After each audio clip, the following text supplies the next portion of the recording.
Après 600 km de route et une nuit passée à Kara, nous nous sommes engagés sur une piste poussiéreuse à travers la savane et nous avons rejoint le pays Tamberma.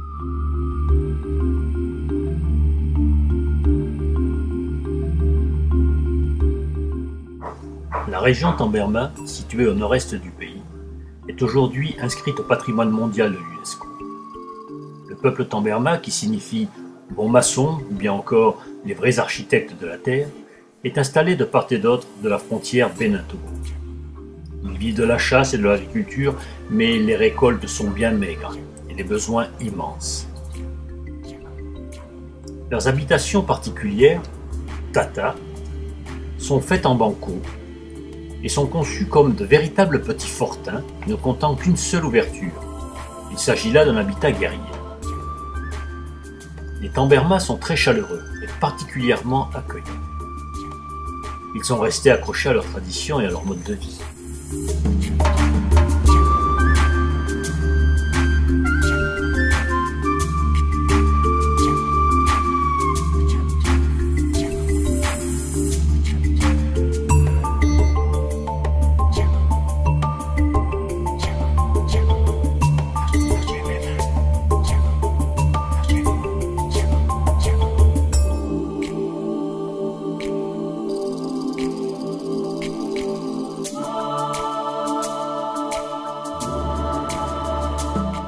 L'authenticité de cette communauté, du fait de la conservation de leurs traditions ancestrales, en fait un peuple à part. La structure de la société en classe d'âge reste la référence. Dès le plus jeune âge, les enfants sont initiés au rite de la tribu, qui les amènera, en différentes étapes, à développer leur aptitude à la chasse en particulier.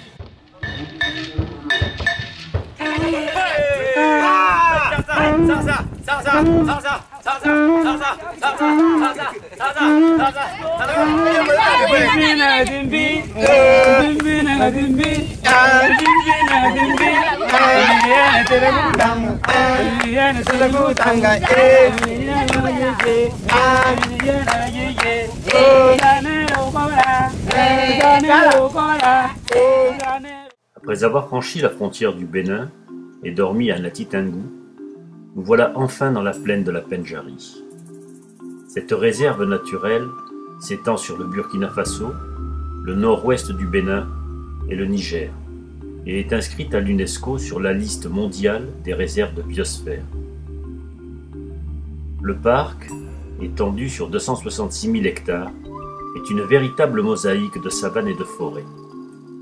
On peut y découvrir de nombreuses espèces d'arbres africains, comme les baobabs, les tamariniers, le capoquier, le kigelia et l'acacia. De nombreuses espèces animales sont aujourd'hui recensées sur ces terres. Les antilopes sont les espèces les plus courantes dans le parc. On y trouve entre autres les cops, les bubales, les antilopes chevales, les cops de buffon.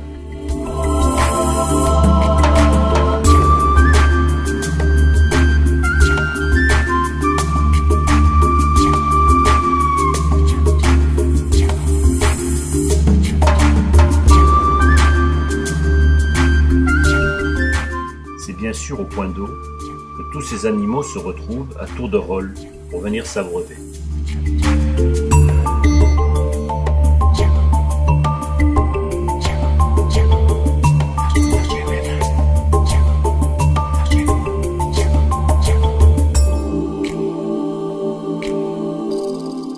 Tout au long de la journée chaude et étouffante, se succéderont les antilopes, les buffles, les singes, les phacochères et les oiseaux. Ils viendront isolément ou en groupe pour étancher leur soif.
crocodiles, nombreux sur les berges, profiteront pleinement du soleil. De petite taille et se nourrissant principalement de poissons, ils ne semblent pas représenter de danger pour les autres animaux.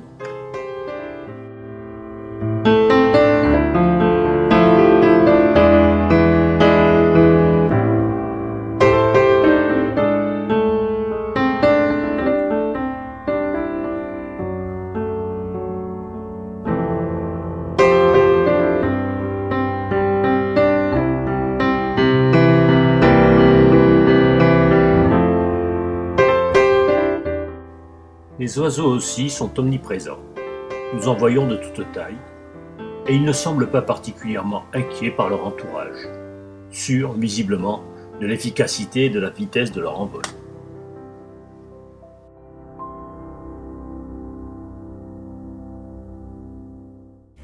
Nous quittons les étendues d'eau pour retrouver la savane et ses habitants.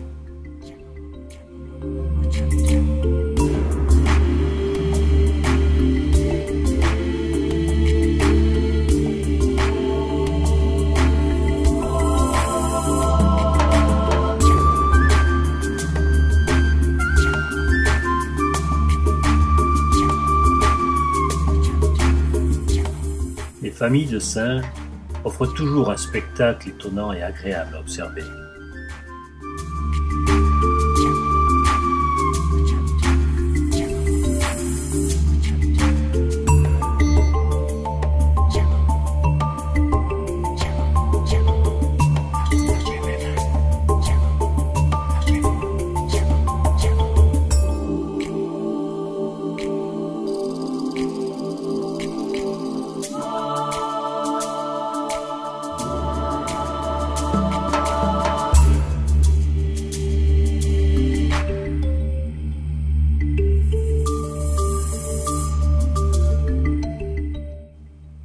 Une des premières récompenses de ces journées harassantes et poussiéreuses est d'enfin rencontrer le roi des animaux.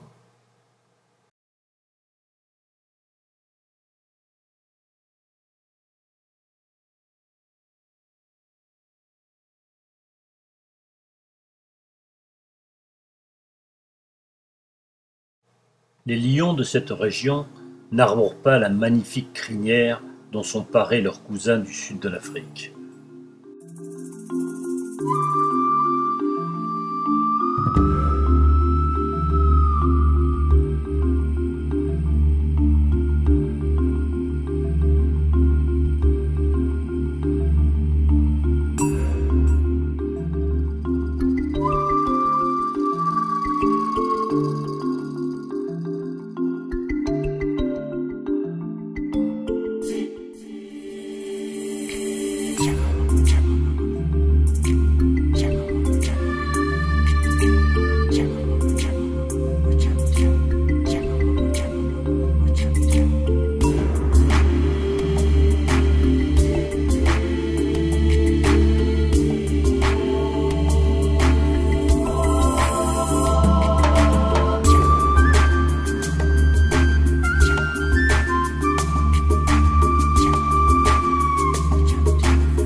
Notre plaisir est immense lorsque nous tombons sur des scènes de tendresse et de complicité dans cette savane sauvage.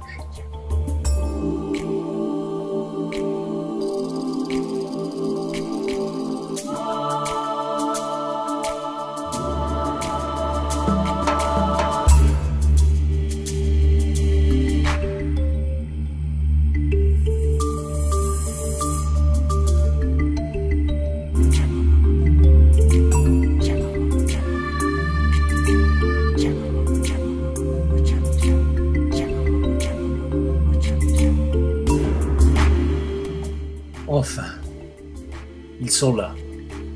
Nous les avons cherchés, suivis, pistés, attendus. Ils sont là. Les éléphants de la Pendjari sont des éléphants des forêts. Même très impressionnants, ils restent néanmoins plus petits que les éléphants des savanes.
Nous quittons la Pendjari pour nous rendre à Gambier, un village lacustre dans le sud du Bénin, en bordure de Cotonou.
Ouida, l'une des places de l'esclavage.